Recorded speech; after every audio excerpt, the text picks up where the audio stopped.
What's up? What's up?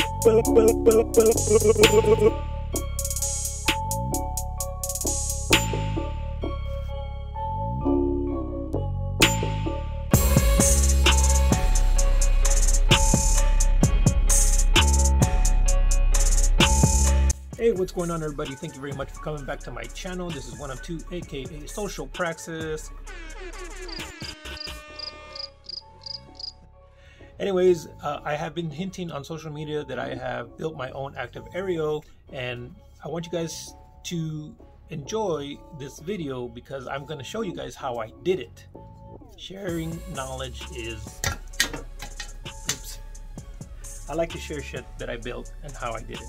I don't get into too much detail like some other videos do. I'm a one-man show here, man. I do my own shit. I edit my own videos.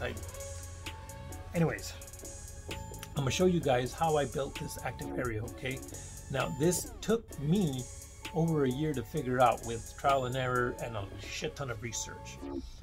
And my goal is to show you guys how I did it so you guys can do it if you want. Now, some of you guys are not tech savvy. Some of you guys don't have the tools, or you just don't have the damn time. In that case, there is victorracing.com, I think is their website, which I had reached out to about 2 years ago plus and was asking for sponsorship. The cool thing is that they were willing to work with me and stuff, but then COVID happened and poof, I stopped getting responses. So I gave up after like 2 or 3 attempts of trying to get a response from them. But the cool thing is, after me doing the research and trial and error and whatnot, I finally got Active Aero to work on my car. Now, it's not as fancy as their setup because theirs is an actual smart Active Aero where it goes up and down based on the speed that you're going, I believe. Mine, you hit the brakes, the wing goes up. You get the foot off the brakes and boom, it goes right back down. So, I'm going to share with you guys how I did this. But some of y'all don't have the time or tools or space or whatever to do it yourselves, and you don't have $2 grand, $3 grand, which is what those guys charge for the Smart Active Aero. I mean, that includes the wing or whatever, and the module and all the parts. But I was thinking of offering you guys a smaller kit without the wing, and it's not going to be cheap either. You know, I have to fabricate the parts, I have to source parts, etc, etc. Like I said, this took me over a year to figure out myself, trial and error and a lot of research. But I want to offer you guys the option to maybe get a kit if you think that's something that you might be interested in. Reach out to me on social media. My Instagram is at social_praxis_001. I can't give the kit away for free, obviously. This took me a lot of time and research to figure out how to do. But if you're like me, you're pretty savvy, you know, you can fabricate little things here and there, and you're somewhat tech savvy, you know how relays work or whatever, and you guys can do this yourselves. Now, this is for the GT500 wing that I got from this is for the GT500 wing that I got from bikers.com, which is a pretty cool story.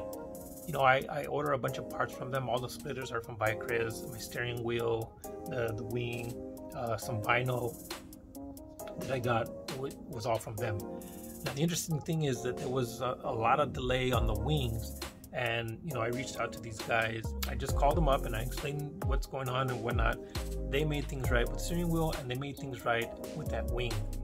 I'm not gonna tell you guys how much I paid for it, but you know, these guys took care of their customer. I'm a returning customer, and they took care of me. So I recommend Bikers.com for you guys to have Mopar or Ford Mustangs. Really, really, really, really car enthusiastic people there. So without further ado, I'm gonna show you guys. First things first, you're gonna notice right here, there's a bolt missing, okay? Because this goes on the other side and that other one goes on this side. And what happens is, since this thing actually comes down this low and goes like this, when the wing goes up, it was hitting my car. So I had to switch them. And what I'm gonna do, what I ended up doing with this kit is I cut about a quarter off and you know, I was seeing if that was enough, and it was still hitting. So that's not enough. I have to cut more from here so that it doesn't hit. And since the bolts are not lined up, this one is missing. But again, what I'm gonna do is either cut this some more, or I'm gonna just build my own out of some ABS plastic. So right here we have an actuator and some rods for stability. Right here, I can't see, sorry. Right here, I put a aluminum piece that I bent myself and screwed it onto the bottom of the wing. All right, here it looks like I got a little gap, so I gotta fix that. And the reason I did this is because this thing is not real carbon fiber, and I don't know how sturdy it is without the aluminum bar. I gotta fix this shit. Anyways, I have taken the car up to, I think, 110, 115 miles per hour while doing data logs, and the wing held up just fine. Again, I have this aluminum bar that I put on there. I don't know how it will do without it. A carbon fiber one should be stronger than this. This is like, I believe it's ABS plastic, but I could be wrong. I have these little brackets here. You guys can see, well, you guys can see what they are. These are from like some of the trunk rods. God dang, what is it called? I don't remember. Anyways, these are splitter rods that I'm using here, and that's for stability. If I take this off, this thing kind of wiggles a little bit, but with this, it braced the heck out of it really well, and I'm really pleased about how that came out. This right here is the OEM mount that came with the spoiler. I used that. Okay, now this is the part right here. Let's see if I can, yeah. This is the part right here that I fabricated myself, and that you would have to fabricate on your own.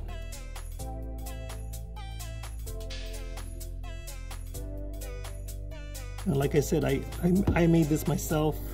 It's pretty damn good. It's very solid. This thing's not going anywhere. It's mounted to the OEM mount that the GT500 wing came with, so it's very sturdy.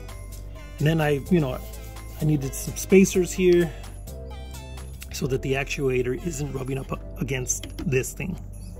If your car came with this OEM spoiler, oh, this is not the OEM spoiler, but like this car came with that small like blue lip that goes all the way to the end, so there was already holes there, and all I did was I ran this through said holes.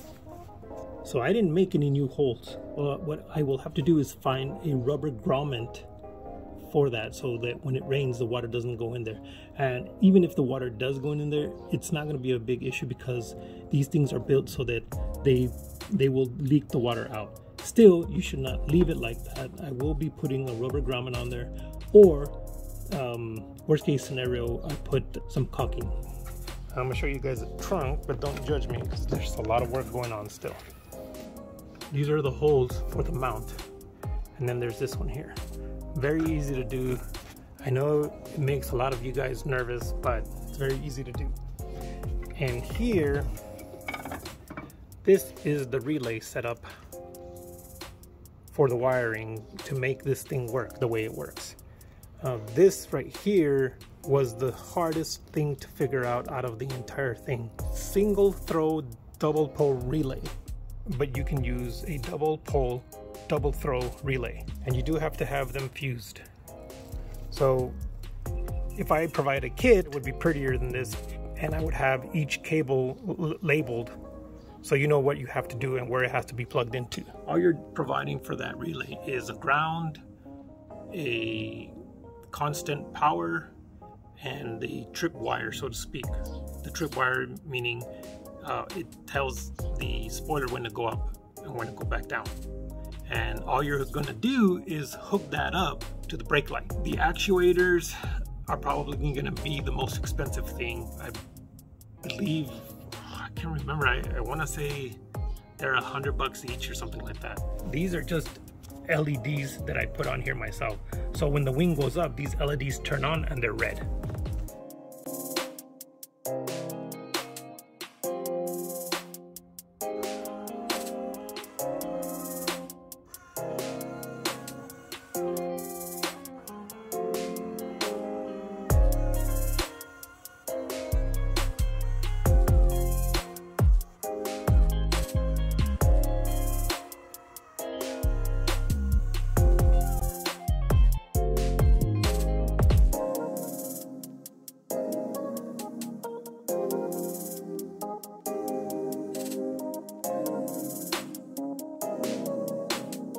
So I'm out here waiting for my son to get out from school. While I'm doing that, I'm editing the video, and I thought I would add a couple of things to the end. So today is the 14th already, so I'm in a different shirt, whatever. Okay, so one of the reasons that I built this was because I wanted to see if it could be done on the cheap, and I proved that it can be done on the cheap.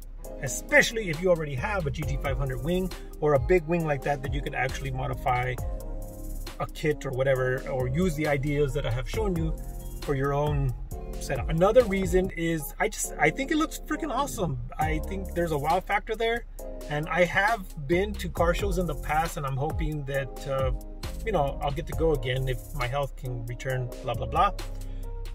And then the last reason, oh wait, let me back up one more thing. So I mean, you see some of these supercars that come out from the OEM, they have the active aerial, their smart active aerial, but it looks awesome. Anyways, okay, so the last reason, and this is more of a wishful thinking, is that someday I hope that I can try and track the car. It probably won't happen, but you never know, right? And the last thing is that if you do build this on your own and you use your own stuff, but you use my video to help you along the way, like, subscribe, whatever, but you know, give me some credit, all right? And again, thank you for watching, guys. Peace.